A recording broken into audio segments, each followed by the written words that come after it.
That time of the year again, time for the annual Happy Honda Days at Honda of Lincoln. With me on the line, Andy Goodyear, to tell us all about it. The exciting news is we have more selection and more savings. We have over 400 new 2025 and 2026 Hondas to choose from, with a great opportunity to get year-end savings on every remaining new 2025. Do you have some Happy Honda Days specials? Sure do, Charlie. For example, you can lease a new 2025 Accord Sport Hybrid for just $349 a month, and we have financing from just 0% APR. We've also included over 125 pre-owned of all makes and models, and as always, our certified pre-owns are in this sale as well. Well, maybe it's time you experience the best. The Honda of Lincoln way of doing business. 27th and Yankee Hill Road, or online at hondaoflincoln.com.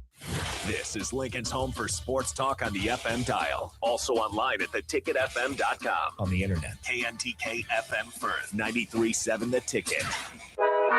Live from the heart of Lincoln, America. Welcome to Ticket Weeknights on 93.7 The Ticket and theticketfm.com.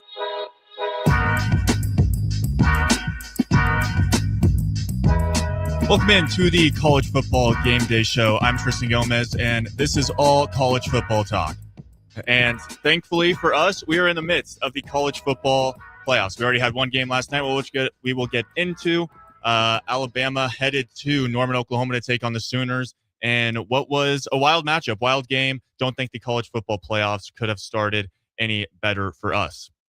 Right now, we have the number 10 Miami Hurricanes. They're down in College Station taking on the number 7 Texas Aggies. 0-0 right now. We'll keep you updated on that game as we go throughout the show. Texas A&M drives down the field. They get to the 5-yard line, have to settle for a field goal attempt that ends up getting blocked. So we are still stuck here, 0-0.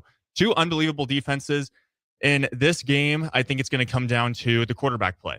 Who is going to make the right decisions when it gets to crunch time? Who is going to be able to not turn the ball over? You have two quarterbacks who are turnover prone and have struggled taking care of the ball throughout the season, which has resulted in a loss for Texas A&M against in-state rival Texas, while Miami has lost to Louisville at home. Carson Beck threw 4 interceptions in that one. They are going to need a much better performance out of him, as he only has 8 yards passing right now, 5 for 7, which is not going to get the job done.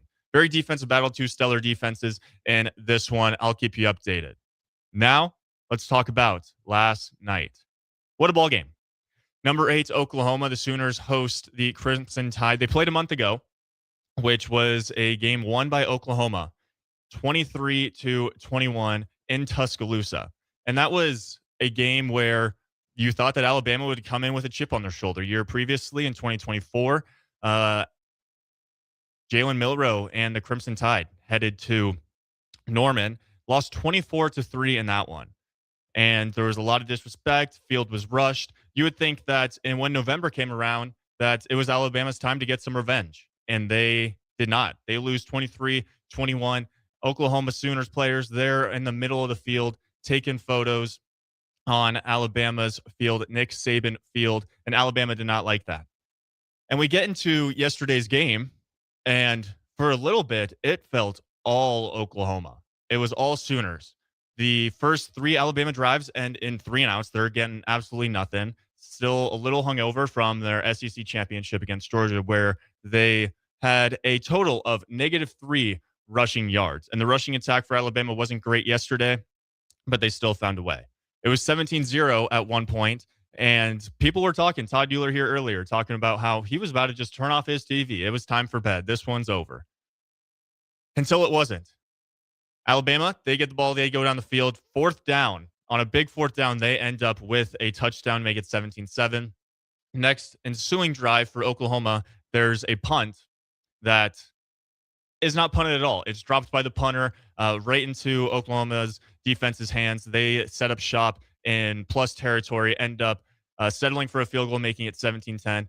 And the next drive, all in a blink of an eye, it looks like it just went against Oklahoma, and they had just lost it. Oklahoma, next drive, John Mateer, who has been kind of boomer bust this season on every single drive. He had Heisman talks about him before suffering a thumb injury against Auburn. then struggled in the Cotton Bowl against Texas, and you didn't know what kind of John Matier are we going to get. We've gotten him where he's been absolutely torching defenses and no one can stop him. We've also seen some drives where there's a little bit of poor decision making that puts his defense, his backs against the wall. And I think the first quarter, John Matier we got was the guy that we saw early in the season. And I think Alabama's defense really dominated the rest of the game. They made some adjustments, and it seemed like John Matier could not get comfortable. It's 17-10, and Alabama gets a pick six. It's 17-17, just like that, and we head into halftime with a 17-17 score in this game. And the whole second half, it was Alabama. Their defense looked lights out, and Oklahoma's offense just seemed like they had lost their spark that they had earlier in the game. 27 unanswered for the Crimson Tide. Ty Simpson was extremely impressive. Early in the game, you could tell he wasn't comfortable. He was struggling, but stayed positive, stayed up, calm, composed, and he delivered when the Tide needed him most.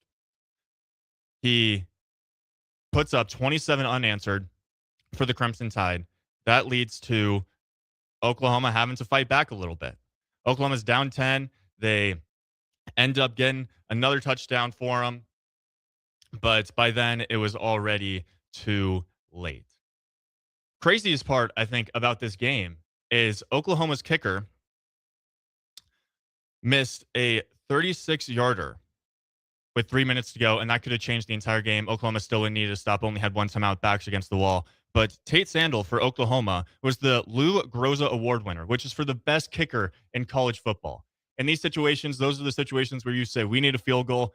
Thankfully, we got all reliable. We have the best kicker in college football. And it was a windy day in Norman, so there's a little bit of an excuse. But when you have a kicker like that, you have a lot of faith in him.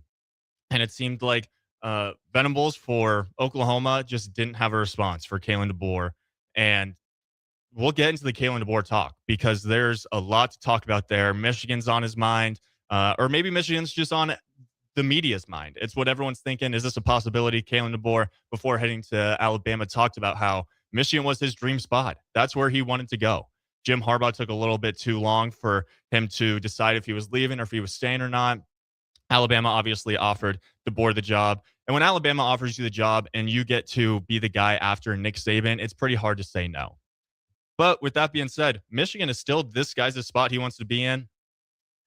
But when you're Kalen DeBoer, you make the playoffs in your second year as a head coach at Bama. You have an opportunity to go against the number one team in the country in the quarterfinals in Indiana. I think it's pretty hard to leave. You're starting to build something. You're building the culture. Nick Saban set the standard for Bama. And Kalen DeBoer, tough to follow up Nick Saban. I don't think there's any coach in the country that could walk into Tuscaloosa and people would be happy with unless he won a national championship his first year. Even his second year, Alabama still has that opportunity. Do I think they're going to do it? I don't. Some people might, but definitely a good showing from the Crimson Tide last night as they end up with a win, 34-24 in a hostile environment in Norman, Oklahoma. Now, moving on. The Texas Aggies still have the ball right now. We got about 7 minutes left in the second quarter. 0-0, very defensive game.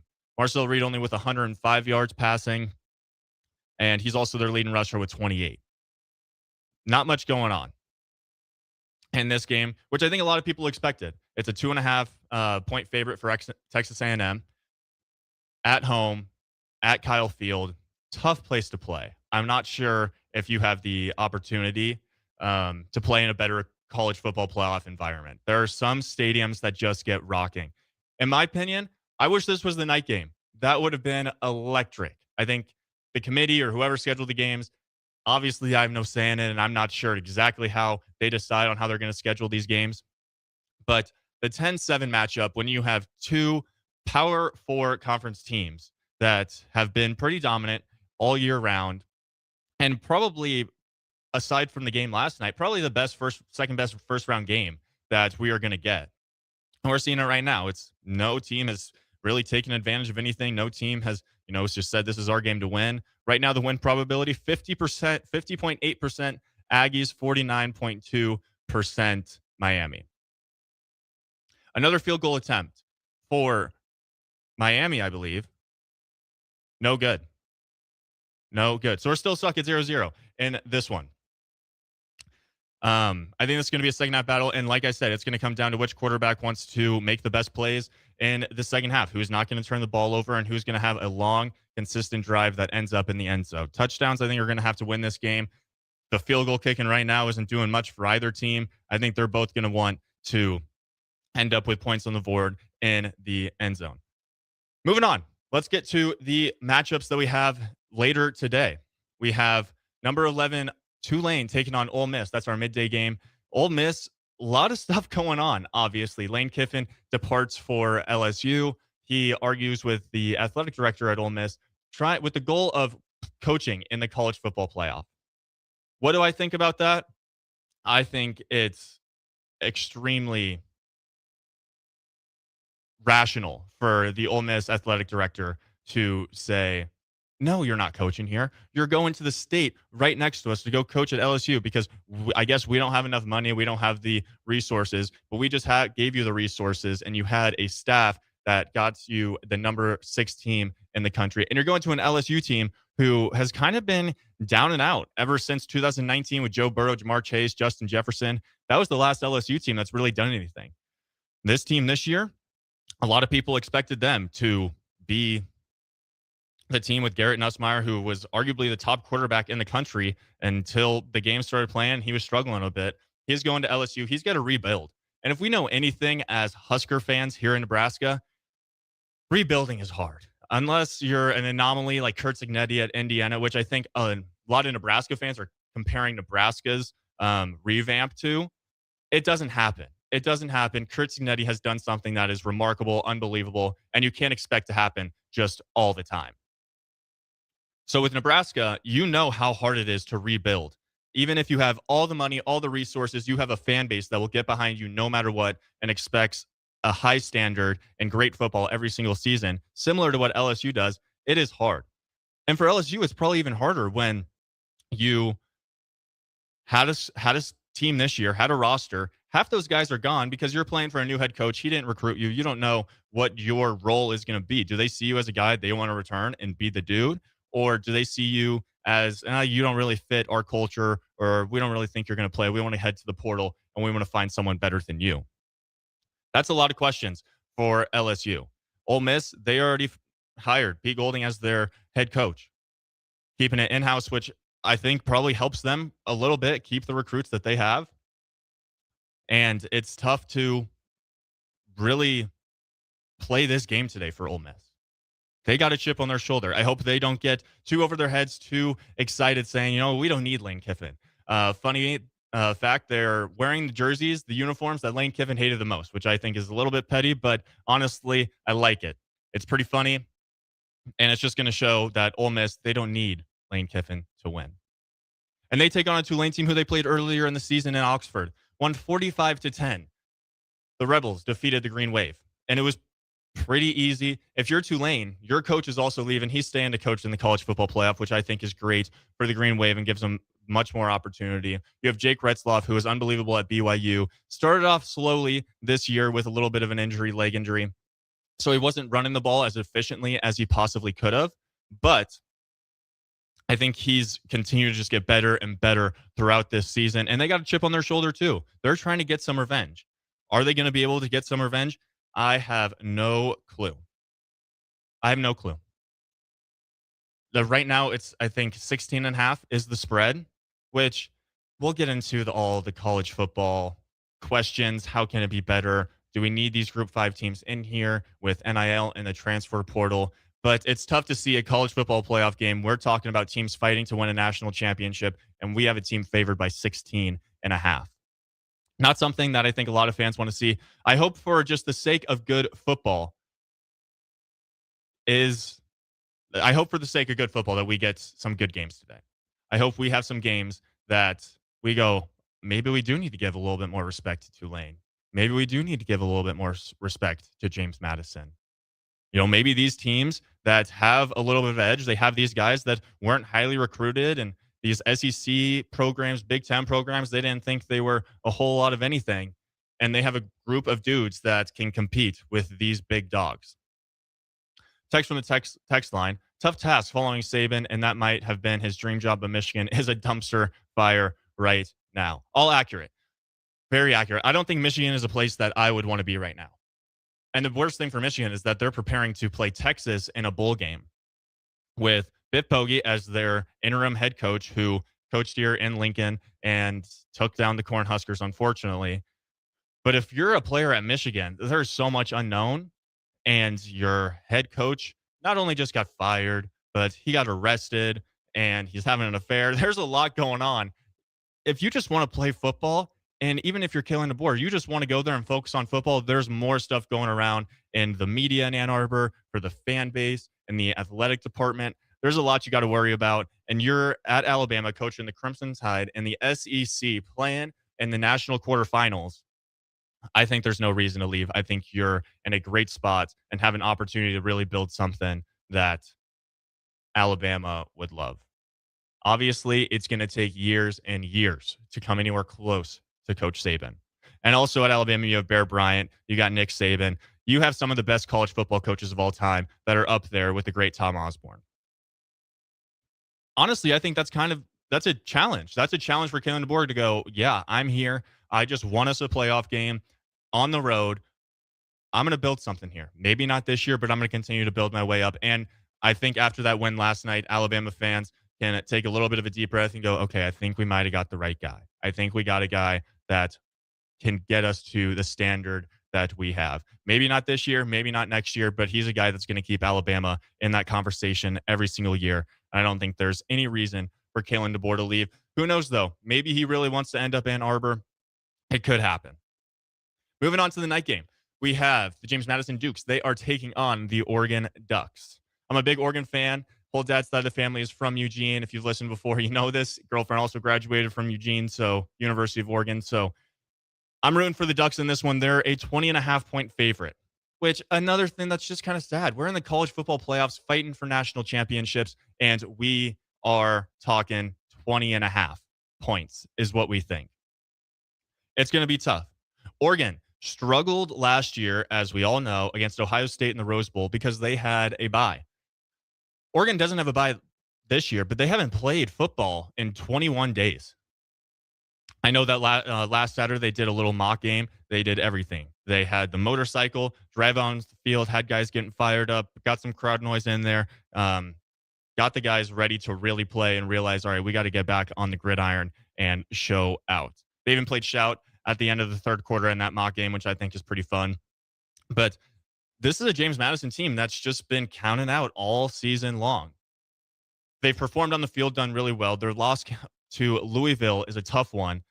Louisville, not the greatest team, kind of a middle-of-the-pack ACC team. And JMU lost to them by 2 touchdowns. So the one Power 4 team that JMU did compete with didn't really go their way. And Louisville is no Oregon. Not at all. Not even close. So it's going to be tough for the Dukes to make any impact on this game. I think how it's going to have to start is JMU can't go down early. And if they do, they got to bounce back right away. Oregon scores first drive. James Madison's got to find their way to the end zone. Field goals aren't going to cut it for them. They're going to have to find a way to end up in the end zone. And if it gets out of hand early, I think it's going to be all Ducks. I think it's going to be all Ducks anyway. If I was a betting man, I would put it on the Ducks. By 20.5, I'm not sure. It's a playoff game. These teams have had a lot of time to prepare and get ready for these games. So it's tough to say that this is going to be a matchup where it's just an absolute blowout. But Oregon's ready to play. And after last year, they got a bad taste in their mouth. Real bad taste in their mouth. And I think they're happy with how this playoff set out for them. They win today. They take on Texas Tech, the number 4 team, who I don't want to sleep on Texas Tech at all. I think they have one of the best defenses in the country, and they find ways to score, and they score fast. But if I'm Oregon and I get to choose one of those top 4 teams to play, I'm happy playing the 4 seed Texas Tech. I don't want to play Indiana until the semifinals, and I don't want to play Georgia or Ohio State until the championship. So it's set out well for the Ducks. We're going to talk a little bit more of Husker football when we get to the second segment, and then we'll wrap it all up talking about who we think is going to end up in this national championship and who's going to take it all home. Maybe talk a little bit about the transfer portal, especially with the Huskers. What does it look like for them to have success in next year? There was a funny question asked at a press conference to Matt Rule about Is this a reset year next year? And Matt Rule was not about it. I'll play that. You guys can give it a listen. We'll talk about it all here on 93.7 The Ticket. This holiday season, bring home a tradition that tastes like celebration. Beatrice Bakery's world-famous fruitcake, baked in the heart of Nebraska with rich, golden batter, real cherries, pineapple, crunchy nuts, and a splash of old-fashioned goodness. It's moist, flavorful, and crafted the same way for generations. It's the fruitcake that turns skeptics into believers. Find Beatrice Bakery fruitcake online at grandmasbakeshop.com or at your favorite retailer, and make your holidays deliciously unforgettable with the help of Beatrice Bakery's world-famous fruitcake. All ticketing options for the 2026 Love Nebraska season are now available. Single match tickets start as low as $16, even cheaper if you want to bring a group. Don't miss your chance to see professional stars like Jordan Larson and Lexi Rodriguez in action this season. Purchase your preferred ticketing option today by visiting lovneb.com/tickets. Omaha Steaks is the official sponsor of tailgating. From legendary burgers to mouth-watering steaks, deli-style franks, and so much more, you'll elevate your next game day get-together with America's original butcher. Now you have the chance to be the ultimate gift giver this holiday season. Visit omahasteaks.com/theticket for 16 free Omaha Steaks smash burgers on your order of $129 or more, plus 50% off site-wide. That's 16 free smash burgers at omahasteaks.com/theticket. See the website for details. Happy holidays from Omaha Steaks. There's only one place this holiday season to shop for the sports fan in your life and get cash back for slightly used sports items you don't need anymore. Play It Again Sports. Check out their selection of new and used items, including home fitness equipment like treadmills, exercise bikes, and ellipticals, and get your lift on with 3 weights, benches, and racks to add to your home gym. And don't forget, if you have anything slightly used to trade in, they'll give you instant cash. Holiday shopping starts and ends at Play It Again Sports at 48th and Vine. It's basketball season, and Salt Mine City is your pregame and postgame headquarters in the Haymarket for craft beers and great food. Get ready for the game with their big, fatty 7-ounce hamburger or try a Reuben sandwich served on Blackstone rye bread. And don't forget their beef or chicken nachos with guacamole, sour cream, jalapenos, and more. Wash it down with one of their 12 beers on tap, including the popular Single Axle Light American Lager. Salt Mine City, your basketball headquarters, now open at 2 p.m. Monday through Thursday and 11 a.m. Friday through Sunday at 8th and R. And now, introducing the starting lineup of your Nebraska Huskers. Starring Allo Fiber. At number 1, Allo Internet. At number 2, no satellite dish required. DirecTV through Allo. And at number 3, Allo Mobile. Allo Fiber, the official internet, TV, and mobile partner of Husker Nation. Level up your game and go to allofiber.com/Husker Radio. Hey guys, it's Carly from Boyk Farm Outfitters. It's been another wild and crazy year in agriculture, but through it all, there's one constant, our team of people. It's Alex, Alicia, Brennan, Britton, Cody, David, Dwight, Jeremy, Jerry, Mikey, Teresa, Wayne, and me, Carly. Thanks to our awesome and to our customers for trusting us to work with you in your farming operations. From all of us at Boyk Farm Outfitters, have a Merry Christmas and a Happy New Year. Lincoln's go-to for fun isn't new. It's a place that's been a staple of the city for years and is only getting better. Matson's Bowling and Billiards always has open bowling available with no long lines, unlike other centers. They have live music almost every weekend and great food at EJ's Bar and Lounge, with seating for 150 people. They have popular meals like the EJ Burger, pizza for the whole family, and famous EJ's Wings. Contact Sarah to book a party for friends, coworkers, or family at Matson's Bowling and Billiards, just south of 48th and Holdridge. With UBT, you've got total control over your money. Like Doug, who runs his game day tailgate like a well-oiled machine. I got burgers, brats, chicken, dogs, plus all the fixins. And with the UBT Go app, I can track my food spending from anywhere. Pro move. They don't call me Grill Sergeant for nothing. No matter your goals, UBT helps you feel good about reaching them. Union Bank and Trust. Member FDIC. Looking for a financial partner that truly makes a difference? Modern Woodman is a member-owned fraternal financial services organization. We can help you plan for all stages of life, from protection to saving to retirement. We also offer member benefits, social activities, and volunteer opportunities to help your family and community. I'm Sean Erickson, your Modern Woodman representative in Lincoln. Call me at 402-483-6515 to start the conversation. Modern Woodmen of America, touching lives, securing futures. Back to the Ticket weeknights on 93.7 The Ticket and theticketfm.com. Welcome back to College Football Game Day. I'm Tristan Gomes, and we are talking all college football today. But most importantly, here in the state of Nebraska, we're going to touch on some Husker football, what next year looks like, getting ready for this bowl game. And also, to start out, we are going to listen to a question and answer from Matt Rule in his press conference the other day, talking about, is this year a reset year for the Huskers? Matt Rule did not like it. Listen in.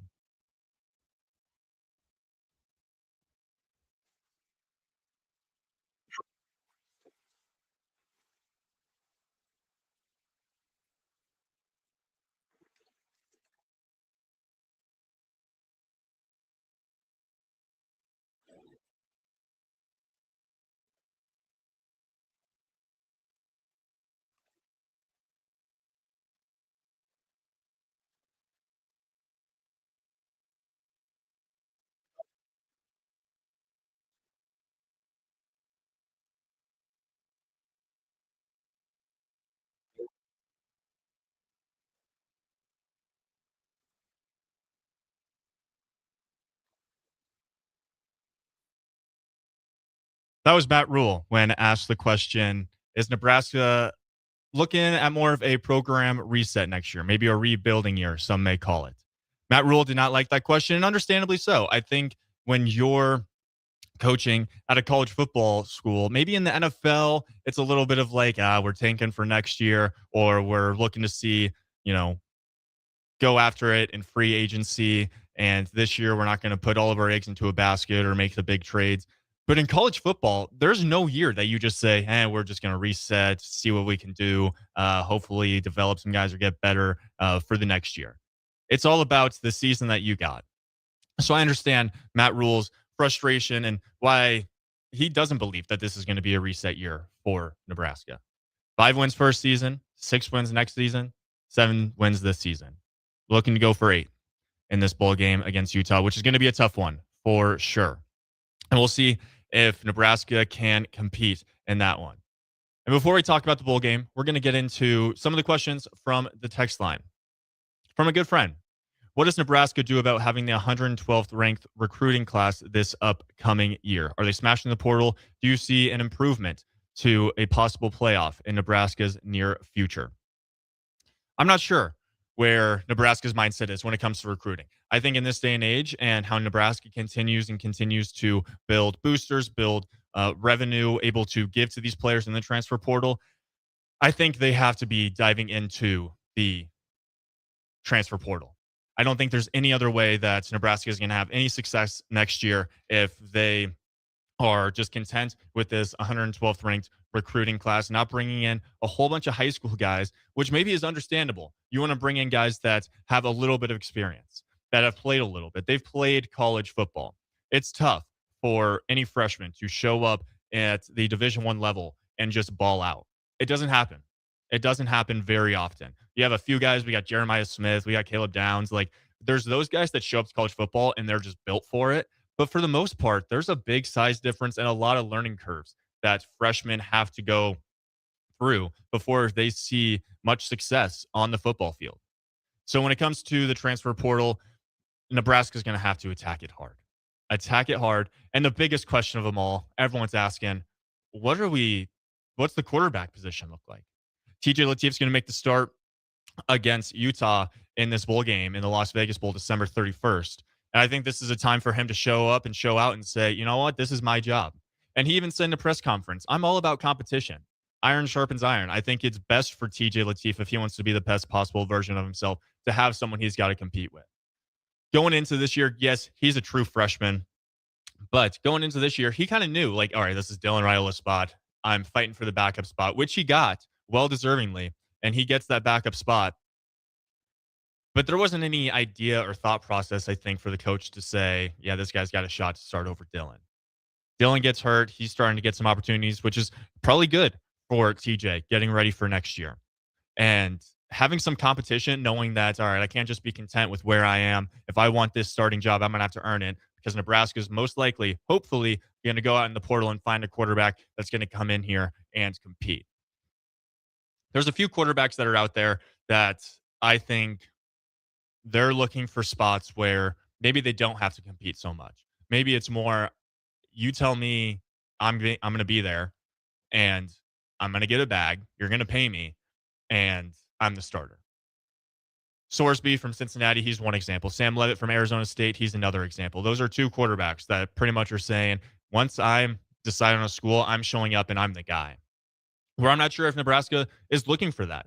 Are they ready to say, all right, Sorsby, Levitt, you want to come here? You guys get the starting job. And kind of just push TJ Lateef to the side. I don't think Nebraska is going to do that. And also, there's so many schools that are competing to get a quarterback right now in the transfer portal. Nebraska is going to have to open up their checkbook if they want any chance at getting either of those two guys. And for Dylan, I'm not sure where he ends up. There's been talks about Oregon a little bit about Louisville, a little bit about Missouri. Missouri's quarterback did just enter the transfer portal, so there's an opening there. I'm not sure where he ends up. There's a lot, I think, that went into that decision for him to leave. To me, it's a little bit surprising just knowing that this whole state was behind Dylan Raiola. He's a 5-star recruit. We don't get those very often. And he's the guy that comes in, and he's helped for sure. I mean, got Nebraska to a bowl game in his first season, continuously played well, decent enough this year. And I think if he came back, he's the starter. I think he's the guy. I'm not sure if the coaching staff maybe had something different in mind and said, oh, we're going to have a competition between you next year, between you and TJ, and whichever one wins that battle is going to be the starter. If that was the conversation, maybe Dylan said, you know what, I got the talent. I'm going to go somewhere else where they value me and I'm just going to be the starter.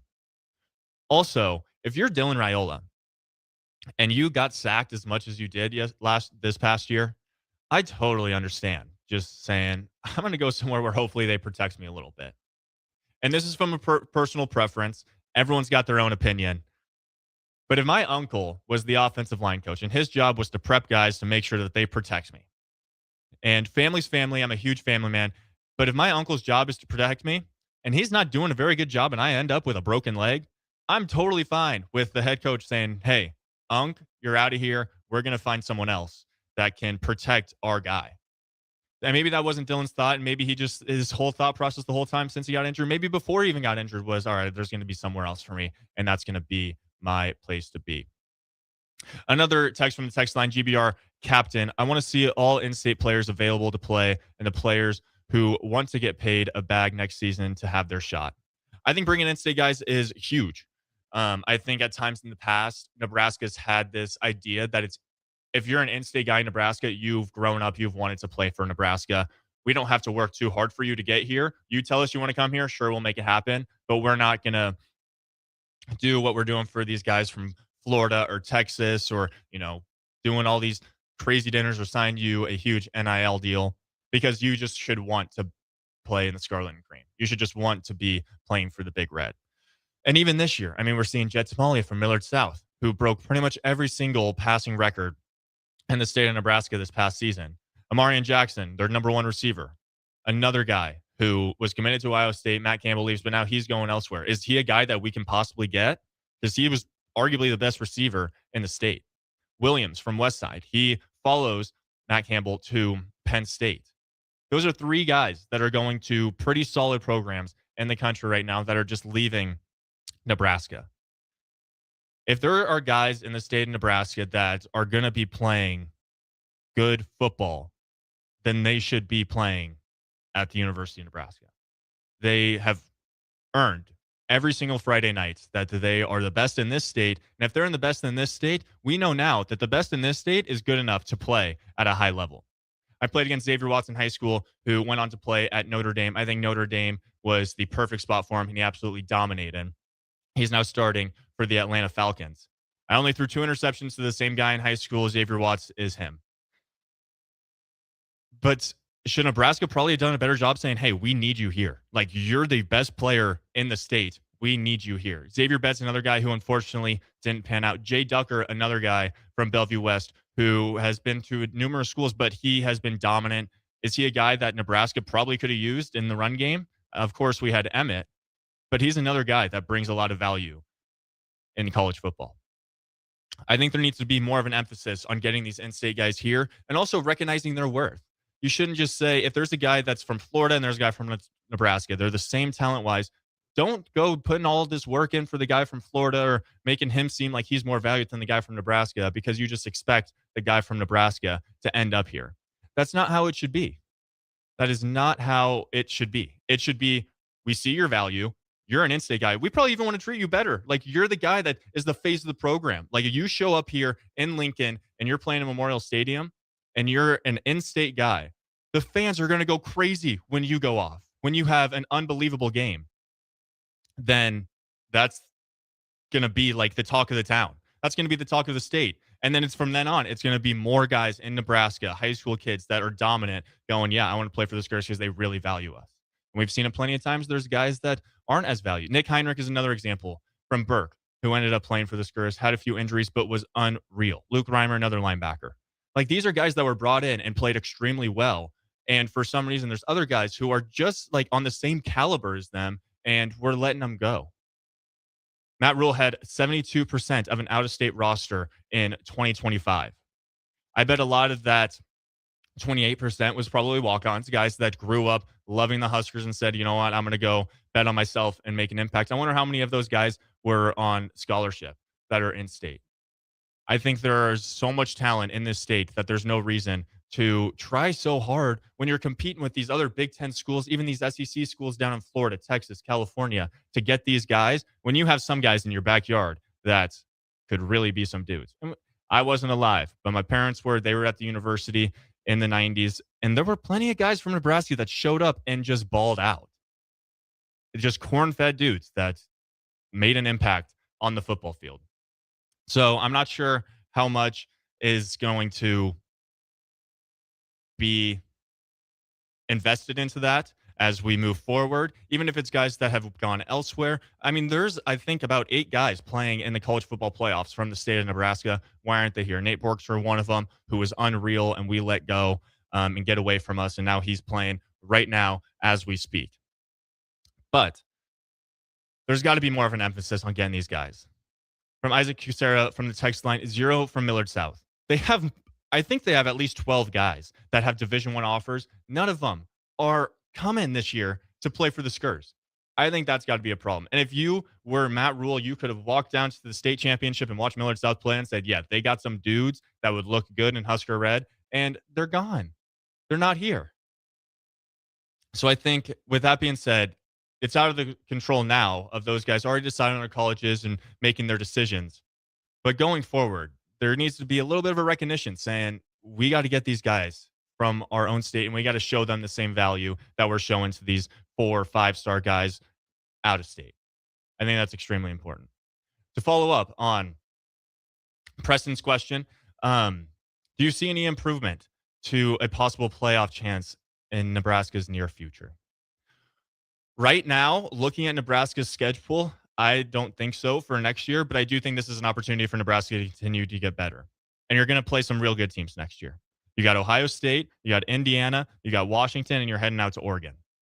Those are 4 games that if you win the rest of them, you end up at 8-4, which is an improvement from this year. You win at least one of them, you win 2 of them, you're talking about a playoff team.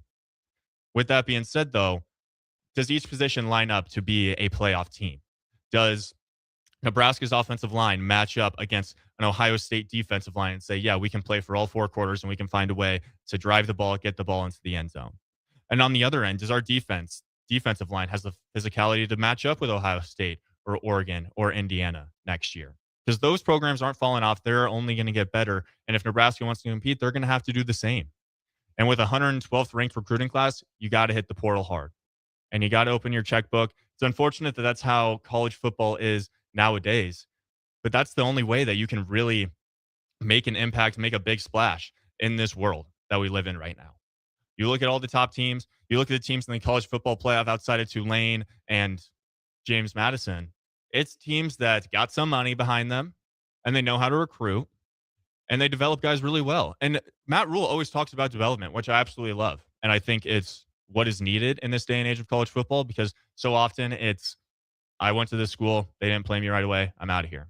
If you can find a way to build a culture where you say, yeah, I'm okay being, not playing for a year, even 2. And my junior year comes around, I'm going to be a dog and I'm going to be playing.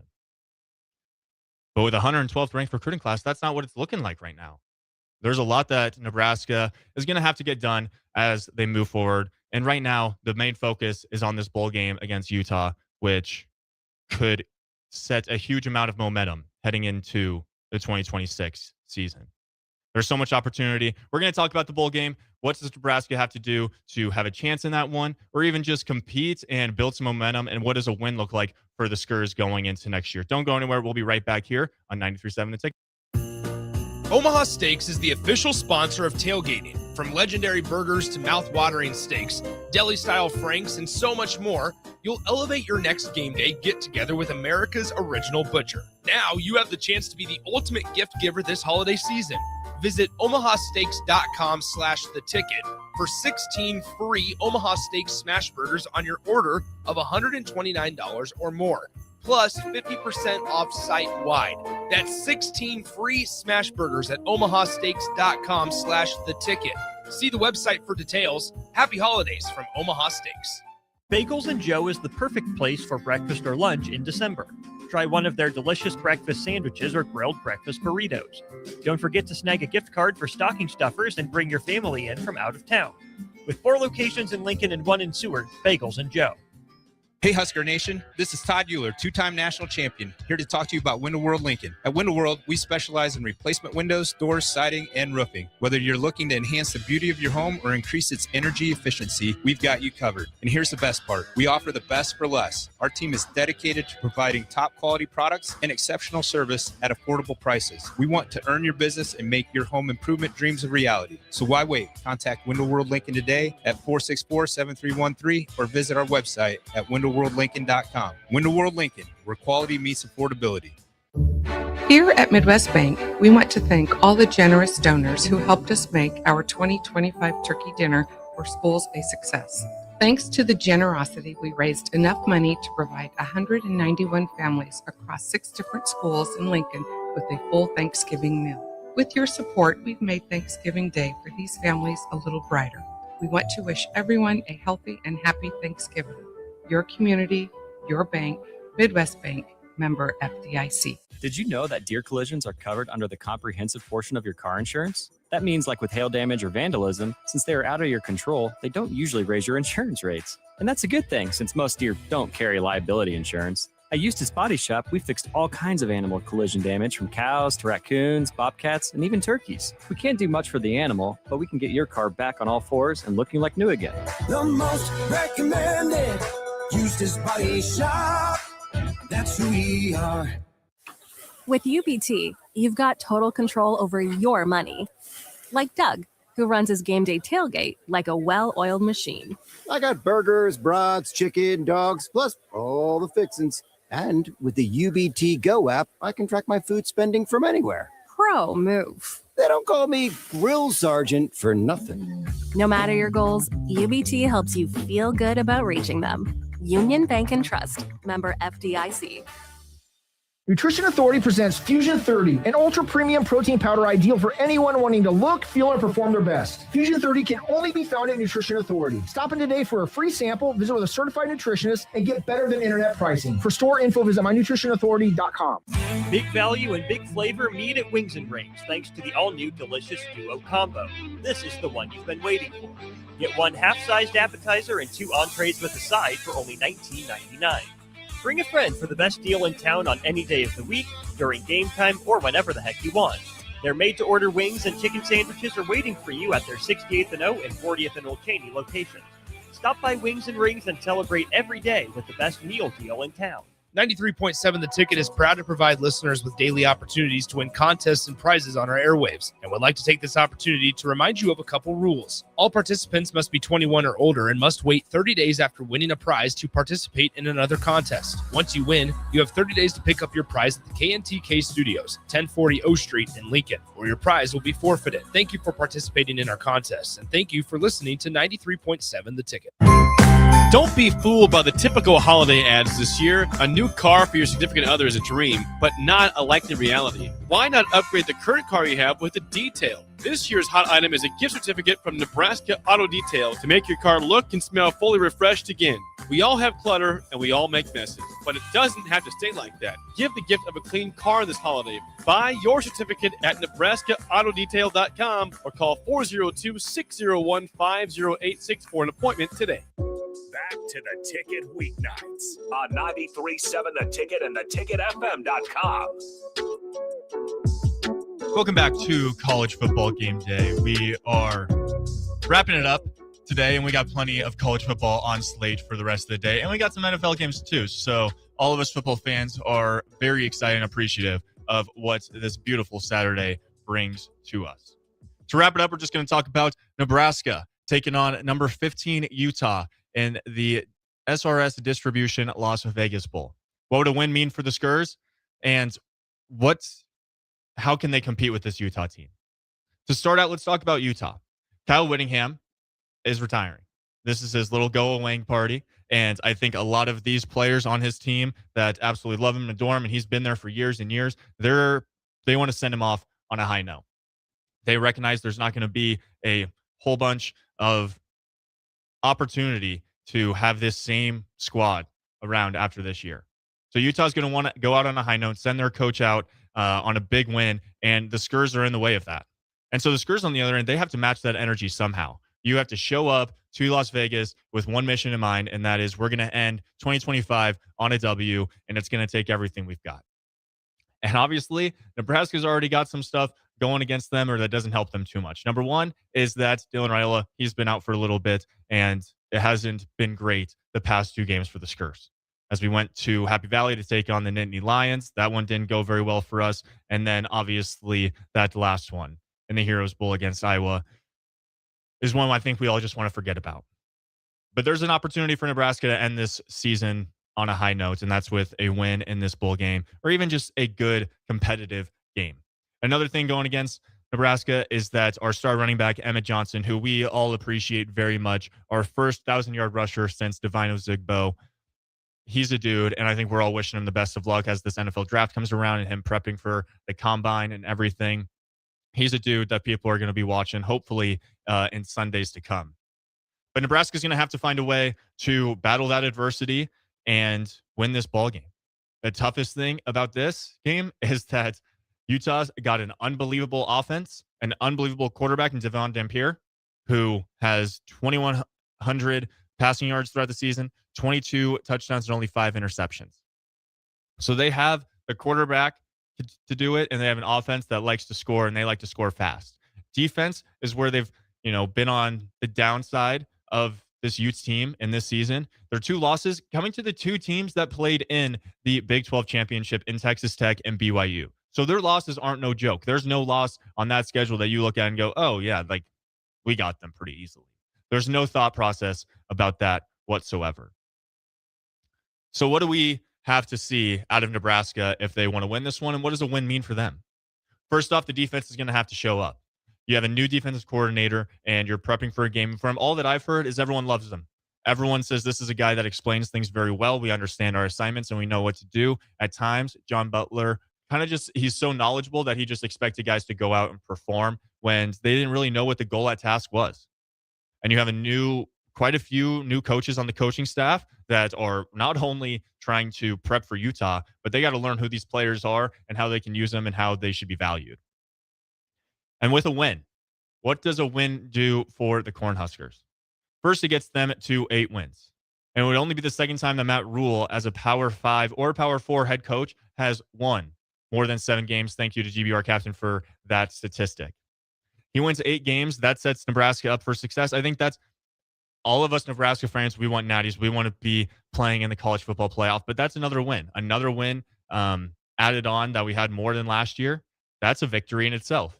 And the goal is to only continuously get better and better. And if that's the case, some point college football playoffs are going to be calling Nebraska's name, and that's going to be real exciting stuff. But also, I think recruiting wise, it's huge if Nebraska can find a way to win this one in Las Vegas, because teams see this and they go, all right, they kind of got a squad. They beat the number 15 ranked team in the country. They ended the streak of losing to ranked opponents.